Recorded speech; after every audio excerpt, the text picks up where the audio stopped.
1 whole year later with Amazon, I've learned so much along the way. Sometimes I look back and think, wow, it's already been a year. And other times I look back and think, wow, it's only been a year. The good, the bad, other insights, here we go. What's up everyone, I'm Jordan, if you don't know. Started as an area manager with Amazon back in August of 2023. Been documenting the journey ever since, from application to interview to everything since then, and just been taking everyone along with the journey. First off, I want to say a big thank you to everyone who's been watching these videos, been along with the journey, who subscribed. We've hit 200 subscribers. Kind of crazy. I did not think I would ever even get to past like 10. When I first started making these videos, it was more for my family and myself to like just look back on how this all happened and just kind of for fun. I did not expect this many people to be watching, and especially to be reaching out to me and asking questions and just interacting with me about Amazon, about some other stuff, but just about everything. These videos have turned into so much more, with so many people messaging me on Instagram, commenting on videos. I even have some people talk to me on LinkedIn, TikTok, everywhere. It's surreal to me. So thank you to everyone. Also, I want to say I'm sorry it took so long to make this video. I recently moved, and then like just lots of things were happening, and I just was really busy and didn't really feel like I had time to put out a good video with actual effort. So a lot of people have been blowing me up and asking me where the update is. Well, it's finally here. But thank you again to everyone who subscribed. If you're not, what are you doing? Go ahead and hit that button now. Join in on the fun. So let's get into it. So to start with the obvious and probably most asked question, did I get promoted? No, have not been promoted yet. Still in L4, unfortunately. Things didn't really go how I envisioned. It's taking a little longer than I expected, but that's okay. Still on track, everything's good.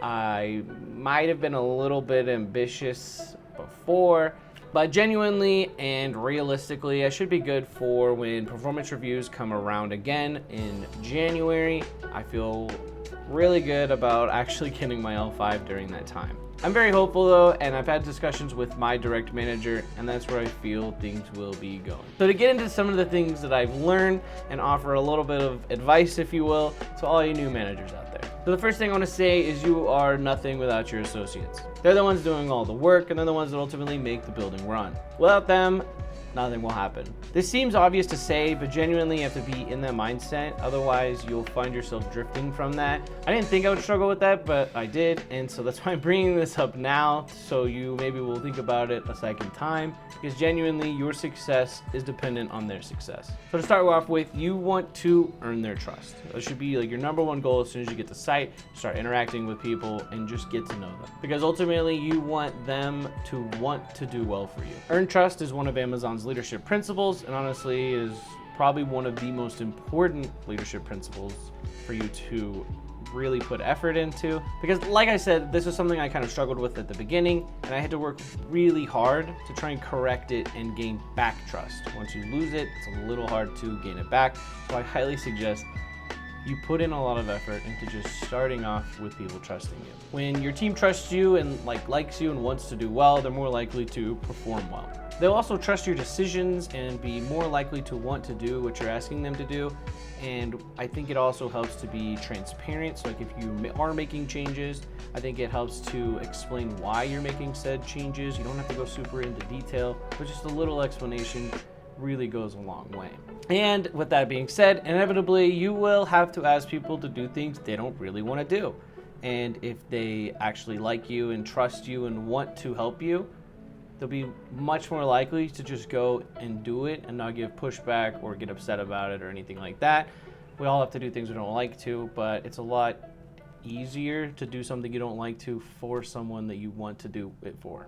That being said, also people are much more effective at doing things they want to do. So I try my best to always staff people where they like to be, but that can't always happen. So that's why it's important to have them want to do well and understand that I'm making decisions based on what the business needs. And while I try to satisfy everyone, it's not always going to happen. And so they just understand that, and they're more okay with it, if you will, if they trust you and like you. The second thing I've learned is don't take things personally. I mean this in two different ways, but the first way, everyone is human, everyone makes mistakes, everyone just wants to come in, get their check, and go home at the end of the day. Sometimes whether it's your associates, your peers, managers, whoever, they're going to say or do something that you do not like. Don't take this personally, just move on, because at the end of the day, you probably have said or done something that they didn't like also, and we're all just in this for the same reason, money. So the second way I mean this goes along with a phrase that is said often in Amazon: it's always day one. And when you first hear this several times during onboarding and you think, what does this really mean? Yeah, sure, things happen, but trust me, as time goes on, you will understand why people say it's always day one. At Amazon, there are so many things that can go wrong, and there's so many things that are uncontrollable. There's nothing you can do about it. So for instance, one thing that can happen is like a conveyor can go down, or even as simple as people aren't buying things, so there's just less work than you could do. Or if later in the chain they're struggling, it's gonna stop you, so that way you don't keep overloading them. The system's pretty smart. But these are all things that you can't control, so don't take it personally. What matters and what you can control is how you react to it. So I genuinely mean, like, just stay cool, stay calm, and you'll be fine. You want to always give the impression that you are cool as a cucumber, even if you are stressing out internally. You just want to be like, everything is cool. And if you can keep that mindset, it'll actually help so much. Third thing that I want to talk about is there's a lot of opportunities out there. So if you aren't about where you're at, whether it be the site type, the city, state, country, whatever it will be, there's opportunities out there. So don't jump ship too quickly. Even if you want a different role, whether it be HR or finance, marketing, there's so many different things. Whatever you want, there's a path for you to get there. You didn't have to like start in a specific place to get there. Everywhere, everything you want, there is a way to get there regardless. So don't just jump ship. There's a lot of new managers that come in, realize this job is not for everyone, and they just leave. And I would highly recommend give it at least a year, because you'll see, one, you'll get better at it, because at the beginning, you're not going to be good at it. I promise. I don't care what you've done before, what you think you know, you're not going to be that good, because there's so much to learn, so much that you have to do, and it can be a little stressful. But if you stick with it, one, it'll get less stressful because you'll just get better at it. But two, you can start realizing all of the other things within Amazon that you can go to. For instance, I'll be honest, I've said this before, I don't really want to just be in people managing in operations. What I've wanted to do has changed a few times, but at this point I think what I want is to go into process engineering. I really enjoy looking at numbers, trying to figure out how to do something better. That's what I like, that's what I want to do. At this point, I've had discussions with my manager and other managers at this point, and they all agree that they think I would do well at that, and they're gonna help me. We've discussed a path and actionable items I can actually take in order to get me there in the semi-near future. So even if you decide the role isn't for you, don't necessarily decide at that time that Amazon's not for you, because it might be, and it might not. But there's so much in Amazon, you could probably find something that you do like and want to do. So these are 3 things that I have learned that I just wanted to share with you. Obviously, there's so many other things that I've learned, but I don't want this video to go too long. And also, I don't want to get too specific to like my site type, because there's several site types, and I want this to kind of encompass them all at least a little bit.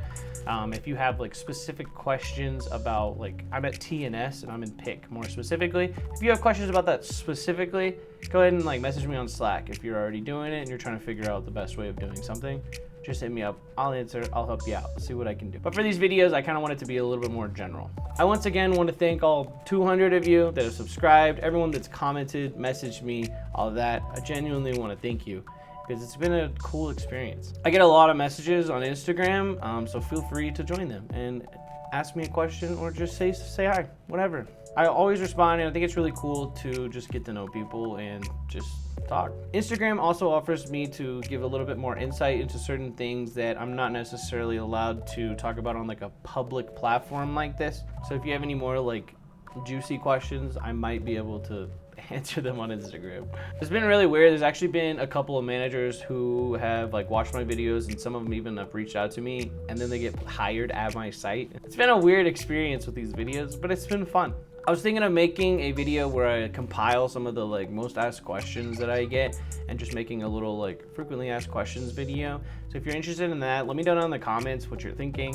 If you have any other ideas that I could do, or even if it's not Amazon related, let me know. What do you want to see? I kind of want to make more videos than just every 6 months update. So let me know. Comment below. Hit me up on Instagram. Tell me what you want and I'll see what I can figure out. As always, don't forget to subscribe, like, comment, hit me up on Instagram, all of that, and I'll see you in the next one.